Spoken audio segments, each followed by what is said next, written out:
T20 world cup का सबसे बड़ा मुकाबला आज पाकिस्तान और भारत के दरमियान खेला जाएगा। मैच पाकिस्तानी वक्त के मुताबिक शाम 7:30 बजे शुरू होगा। कप्तान बाबर आजम और कोच गैरी क्रिस्टन का आजम खान पर से एतमाद उठ गया।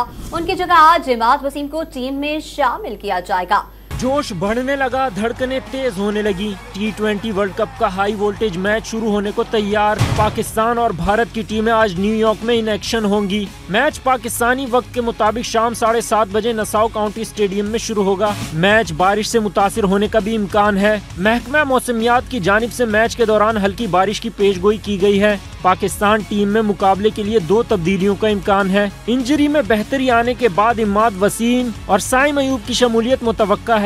पाकिस्तान टीम के हेड कोच गैरी क्रिस्टन ने अच्छी क्रिकेट खेलने का अज़म जाहिर किया। भारतीय कप्तान रोहित शर्मा का कहना था कि पाकिस्तान को कमजोर नहीं समझ सकते। यही टीम गुज़िश्ता वर्ल्ड कप में जिम्बाब्वे से हारकर फाइनल खेल गई थी। पाकिस्तान को सुपर 8 मरहले में रसाई की उम्मीदों को बरकरार रखने के लिए आज लाजमी फतह दरकार है। ग्रुप ए में अमेरिका 2 मैचेस जीतकर पहली और भारत दूसरी पोजीशन पर है।